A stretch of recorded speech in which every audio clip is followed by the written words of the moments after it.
السلام علیکم دوستو، کیا آپ جانتے ہیں کہ کسی بھی ملک کی ترقی کا راز اس کی بڑی بڑی عمارات اور نیوکلیئر ہتھیاروں میں نہیں ہے، بلکہ قلم اور کتابوں میں چھپا ہوا ہے۔ دوستو، میرا نام محمد اکرم ہے اور میں آپ کو اپنے چینل پس داستان میں خوش آمدید کہتا ہوں۔ دوستو، آج ہم بات کریں گے کہ اس وقت پاکستان میں لٹریسی ریٹ یا شرح خواندگی کیا ہے۔ سب سے پہلے ضروری ہوگا کہ ہم شرح خواندگی کی تعریف کریں کہ شرح خواندگی کسے کہتے ہیں۔ تو اقوام متحدہ کی رپورٹ کے مطابق ایسا شخص جو کوئی اخبار کا پیج پڑھ لے، کوئی خط پڑھ لے یا کوئی لکھی ہوئی تحریر پڑھ سکے یا اپنے دستخط کر سکے تو ہم کہیں گے کہ یہ شخص پڑھا لکھا ہے۔ دوستو، بڑے افسوس کے ساتھ کہنا پڑتا ہے کہ آج ہم 2026 میں داخل ہو چکے ہیں اور 2026 میں بھی آج ہماری شرح خواندگی 60 سے لے کر 62% تک ہے۔ دوسرے لفظوں میں اکنامک سروے آف پاکستان 2023-24 کے مطابق اس وقت پاکستان میں شرح خواندگی 62.8% ہے اور یہ بہت ہی کم ہے۔ دیکھیں، جن ممالک نے ترقی کی ہے وہ اپنی قوم کے بچوں کو تعلیم یافتہ بناتے ہیں، کیونکہ ترقی کا راز قلم میں ہے، تلواروں میں نہیں ہے۔ اور ہم سے آزاد ہونے والا ملک جس کو ہم بنگلہ دیش کہتے ہیں، جو 16 دسمبر 1971 کو ہم سے الگ ہوا، دوستو اس کی شرح خواندگی بھی ہم سے زیادہ ہے۔ اس کی شرح خواندگی اور اس کی اکانومی پاکستان سے بہت آگے ہے۔ انڈیا کی بات کریں تو انڈیا کی شرح خواندگی 70% سے بھی ابو ہے، اور انڈیا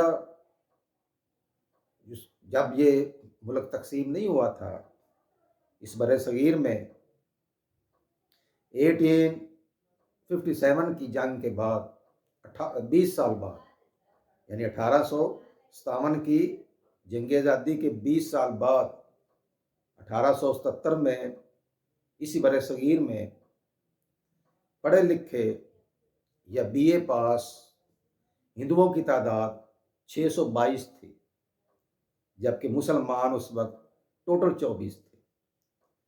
تو آپ اندازہ لگائیں کہ ہمارا شرح خواندگی اس وقت بھی کم ہے اور ابھی تک بھی ہم اس معیار کو نہیں پہنچ پائے جو کہ ایک ترقی یافتہ ملک کا ہونا چاہیے۔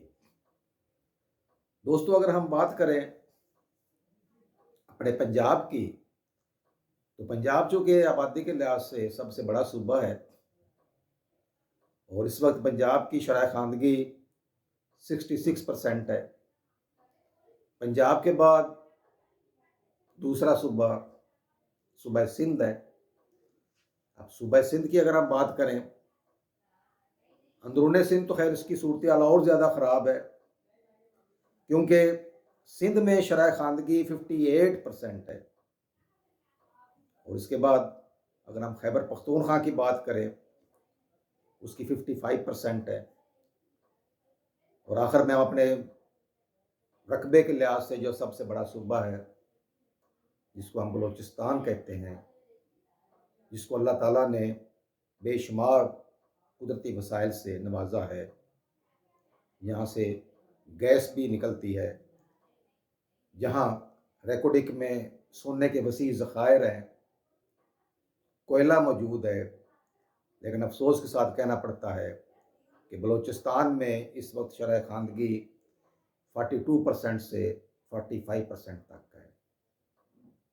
تو دوستو، کیا یہ ہمارے لیے کافی ہے؟ یہ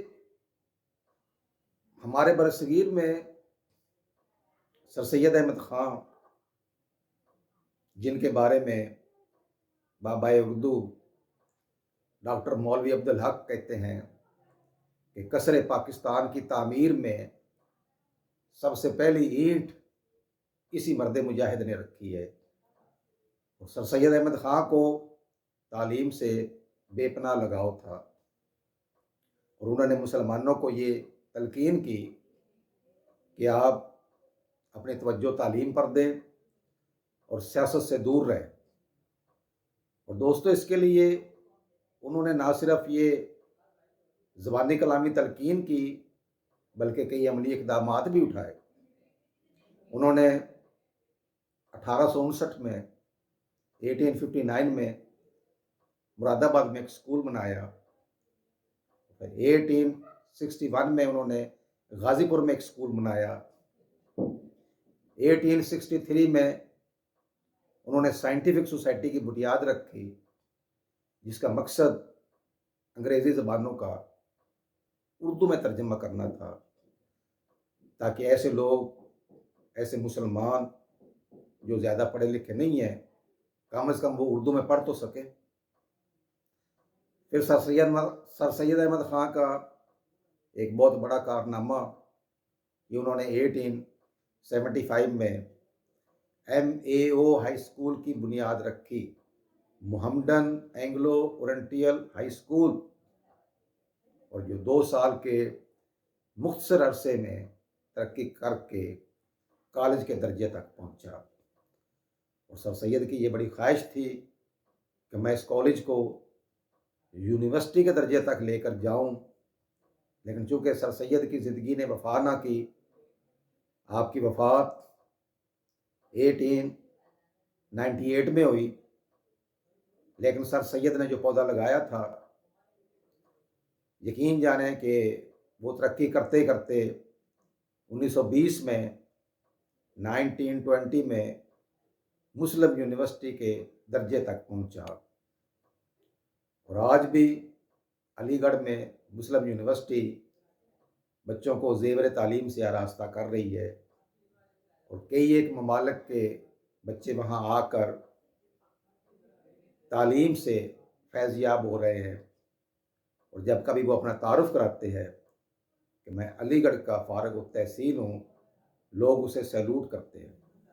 یعنی اتنا بڑا وہ تعلیمی ادارہ جس کی بنیاد سر سید احمد خان نے رکھی۔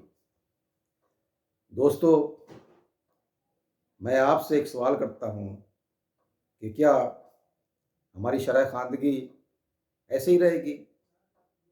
کیا ہم ان اندھیروں سے نکل نہیں پائیں گے؟ کمنٹ کیجئے، ویڈیو پسند آئے تو اسے لائک کیجئے اور دوستوں سے بھی شیئر کیجئے۔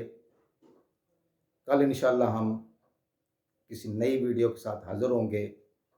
اجازت چاہتا ہوں، اللہ حافظ۔